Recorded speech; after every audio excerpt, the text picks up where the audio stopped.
Hi guys, this is your reading for Wednesday the 9th of August. Thanks for joining me. I'm still using the Wild Unknown Tarot, so let's have a look at what today is all about.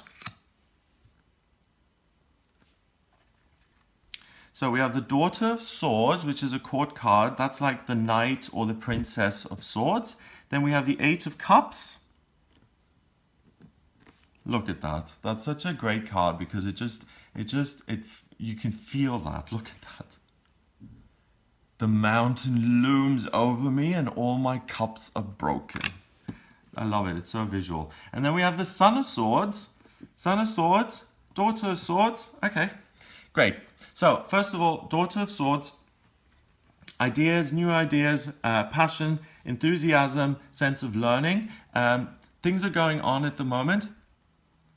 You're not particularly interested in maintaining the status quo and thinking logically and being super analytical and critical about everything, because the Daughter of Swords is not the Queen of Swords. The Queen of Swords knows how to be reasonable and rational, and she uses her mind in a very cold, cutting way. The Daughter of Swords doesn't. She's got some wisdom, but she's still influenced by her emotions. Okay? So someone's trying to think logically, but still is kind of haunted by emotional difficulties that haven't been overcome.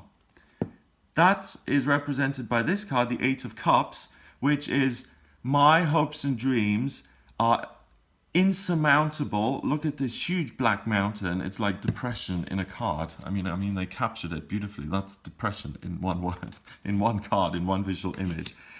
All my dreams, everything I've tried in life has failed and broken, and I've never been loved, and everything I've done has failed and died.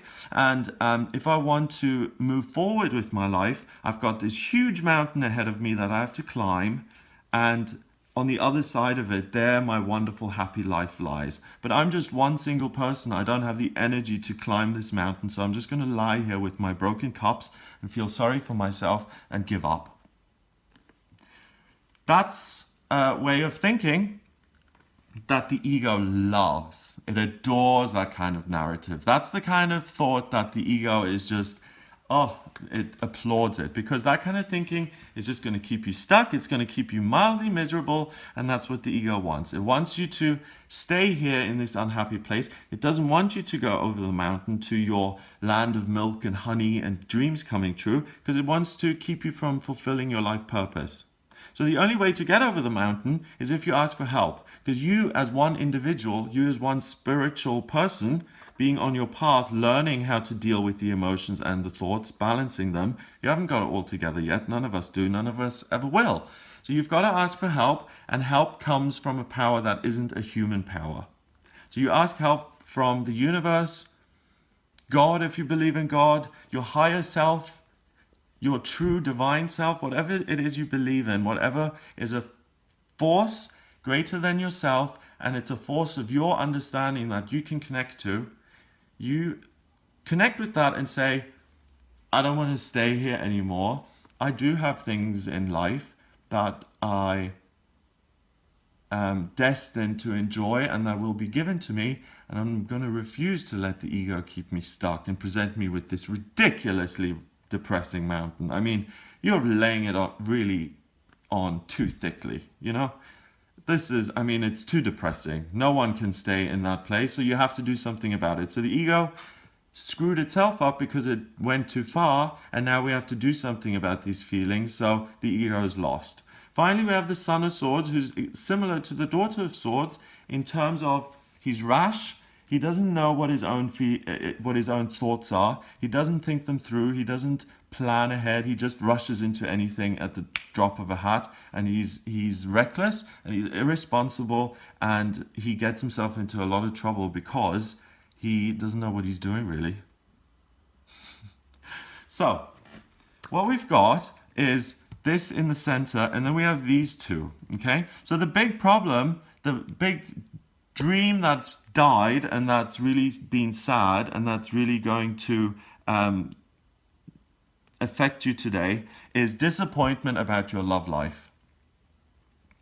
And Relationships that have not worked will become highlighted, and you'll see how they didn't work out. And you'll look back on that and you'll think, oh, this is not good. But the great thing about this day is that it's not about your ideas fully. It's about reclaiming your emotional strength and reclaiming your ability to love. Your ability to love yourself, to love and nurture your own hopes and dreams, because you can fix these cups by tending to them.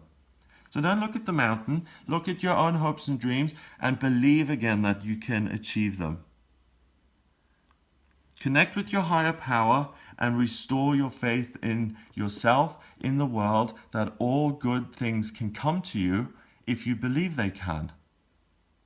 And the main thing that is going to come true for some of you today, some of you who have had this big dream of having a wonderful, wonderful relationship and a wonderful romantic life and loads of passion and connection and a sense of belonging, but that dream has never worked out. That dream is way far off in the distance, past the Alps, past the Pyrenees. It's all the way on the other side.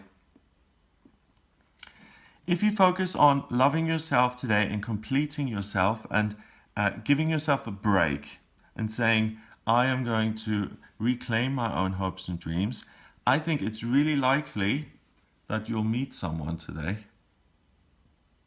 The Daughter of Swords and the Son of Swords come together, and they're pretty much on an even keel.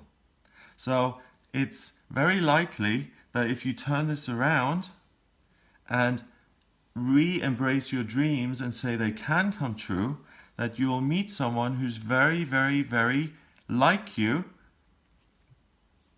in a similar place and who's a compatible partner for you at this time in your life. Doesn't mean that this is going to be a permanent soulmate, long-term partner, but there's someone in your life today who's exactly the right person that you need at the right time. And you get to meet that person by coming out of self-pity mode, and I mean that with as much compassion as I can possibly give it, because self-pity is valid. Sometimes we need to feel sorry for ourselves when that terrible things happen, because we want to comfort our inner child. So I understand self-pity. Comfort your inner child. Get to the point where you reclaim your dreams, you protect yourself, and you say, good things can happen to me too. Not just for other people, but for me as well. Go out into the world, and I really see that you meet someone who is of great use to you. And if you're really, really lucky, this is a great day for love and romance and meeting someone new. It's also a good time for existing relationships to resolve conflicts and to say, I'm not perfect, I make mistakes, I'm sorry I get at you all the time. That's okay, I'm not perfect either. Let's work together to make this work. So it's a really good day for emotional connection, but the inner work has to come first, as is so often the case, unfortunately. So number-wise, we've got 1, and 1 is 2, because court cards are just 1. And then we have the 8 here, which is 10. 10 in numerology reduces to 1, and 1 is about leadership and taking charge and making it happen yourself. So you've got to do this work. You've got to turn the mountain around, and all you do is you turn your back on all the problems of your life and you look at your dreams instead, and you fix those cups. Once they're fixed and full, all that lovely water is going to wash all over you and cleanse your doubts away and wash them away, and will bring you together with someone you like. So have a wonderful, wonderful day. If you'd like a private reading with me, then please get in touch via my website. It's gregoryscott.com. Click on the readings tab to order your reading with me. And what I do is I use the astrology, tarot, and numerology in my readings. I draw up your birth chart by using your place of birth, date of birth, and time of birth. If you don't have the time of birth, I can either use sunrise or I can rectify the chart, which is a process of finding out your time of birth. And I use that in conjunction with the tarot. I also look at your progress chart, your transits, your solar return chart, your astrocartography, and I use all of these tools, which then open up my intuition, and we can really have a good in-depth look at what's going on for you and what's coming up in future. So if you're interested in that, please visit the website. Please remember to subscribe to this channel. It's really important for me, if you haven't subscribed already, to please subscribe, because it makes a really, really big difference to my life. So I'd really appreciate that, and I'll speak to you tomorrow.